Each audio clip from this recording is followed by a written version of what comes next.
Hello and welcome dear students to my channel ma'am की पढ़ाई. Students, today we will continue first chapter of history. Protestant movement. Students, इसके पहले वाले lecture में आप लोगों ने पढ़ा था कि किस तरह से पुनर्नवजागरण काल आया, साथ में इंडस्ट्रीज सेटअप हो गई और रिवोल्यूशन आ गया, फैक्ट्रीज में सब सामान बनने लगे. अब इसके बाद प्रोटेस्ट स्टार्ट हो गया. प्रोटेस्ट का मतलब होता है गलत चीज़ों का विरोध. The renaissance gave people the confidence challenge the corrupt practices of the church. पहले के समय में यूरोप में चर्चों में बहुत ही ज़्यादा करप्शन था, मतलब भ्रष्टाचार पूरे में व्याप्त था. In the 16th century movement to protest against corrupt practices of the Roman Catholic church began in Europe. और 16th सेंचुरी में एक मूवमेंट शुरू हो गया. जो ये चर्च थे, ये करप्ट चर्च जो थे, इनके खिलाफ प्रोटेस्ट शुरू हो गया यूरोप में. It was known as protest movement, जिसे कि प्रोटेस्ट मूवमेंट के नाम से जाना जाता है. फिर देखिए the American and French revolutions and nationalism.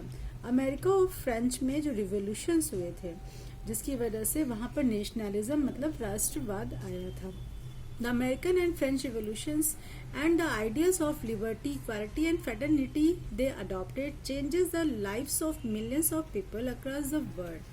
पूरे संसार में इस अमेरिका और फ्रेंच रिवोल्यूशन की वजह से बहुत ज़्यादा चेंजेस आ गए. बहुत सारे मिलियंस लोगों की लाइफ में चेंजेस आ गए और उनके लाइफ में लिबर्टी मीन्स आज़ादी, इक्वलिटी मीन्स समानता और फ्रेटर्निटी मतलब भाईचारे की भावनाओं को उन्होंने प्रमोट किया. वो उन्होंने ग्रहण करना, अडॉप्ट करना मीन्स ग्रहण करना शुरू किया. They were inspired to fight for freedom and democracy. और वे सभी डेमोक्रेसी के लिए और आज़ादी के लिए इंस्पायर्ड हो गए, इतने ज़्यादा प्रभावित हो गए कि वो इसके लिए उन्होंने लड़ना शुरू कर दिया. और इसी से नेशनलिज्म का ग्रोथ हुआ. नेशनलिज्म मतलब अपने देश के प्रति प्रेम को नेशनलिज्म कहते हैं. अब आती है बारी India. In the 18th century India की क्या कंडीशन थी? The death of Aurangzeb and incompetence of his successor brought about virtual disintegration of the Mughal Empire. Aurangzeb की डेथ के बाद कोई भी उसका जो सक्सेसर था, मतलब उसका उत्तराधिकारी कोई भी अच्छे नहीं थे, पावरफुल नहीं थे, और जिसकी वजह से जो मुगल एम्पायर था वो डिसइंटीग्रेट हो गया, मीन्स टुकड़ों में विभाजित हो गया. Many provincial kingdoms such as Awadh, Bengal and Hyderabad declare their independence. छोटे छोटे जो टुकड़े थे उन एरियाज ने अपने को फ्री या अपने को इंडिपेंडेंट डिक्लेयर कर दिया, जिनमें से अवध, बंगाल और हैदराबाद मेन था. इसके अलावा these were known as succession state. इनका नाम सक्सेशन स्टेट के नाम से जाना जाता है. उसी समय राजपूत बिकेम पावरफुल. राजपूत बहुत पावरफुल हो गए.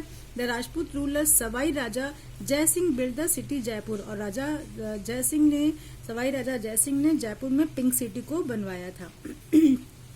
The Marathas gained prominence under the Peshwas until they lost power to Ahmad Shah Abdali in the Third Battle of Panipat in 1761. Marathas ने भी अपने को इंडिपेंडेंटली डिक्लेयर कर दिया और उनकी पावर भी बहुत बढ़ गई. तब तक बढ़ी रही जब तक कि अहमद शाह अब्दाली का पानीपत में 1761 में थर्ड बैटल में मराठों ने सामना नहीं किया. इस युद्ध में मराठे हार गए थे. The Sikh establish their independent state under Maharaja Ranjit Singh. सिखों ने महाराजा रंजीत सिंह के अंडर में अपने को इंडिपेंडेंट घोषित कर दिया. हैदर अली और उसके बेटे टीपू सुल्तान ने अपने किंगडम, अपने राज्य को मैसूर में डिक्लेयर किया. और उसी समय invasions of Nadir Shah and Ahmad Shah Abdali devastated the already weak Mughal empire. और इन दोनों के आक्रमण ने, नादिर शाह और अहमद शाह अब्दाली के आक्रमण ने मुगल शाह जो एम्पायर था वो पहले ही बहुत जो कमजोर था, इसको और ज्यादा टुकड़े टुकड़े कर दिए. उसी समय the lure of profitable trade brought the Portuguese, Dutch, French and English trading companies to the southern part of India. उसी समय एक प्रॉफिट के लालच में, लर मीन्स चार्म या लालच में, जो यहाँ पर 4 कंपनीज आई थी व्यापार करने के लिए. उनमें मेन थी पोर्तुगीज, डच, फ्रेंच और इंग्लिश. ये सब के सब साउदर्न पार्ट में इंडिया के आ गए. intense rivalry between the British and the French for sole control of this trade resulted in 3 wars from 1744 to 1763. 1744 से 1763 तक ब्रिटिश और फ्रेंच में लगातार लड़ाई होती रही, क्योंकि उनमें आपस में बहुत ज़्यादा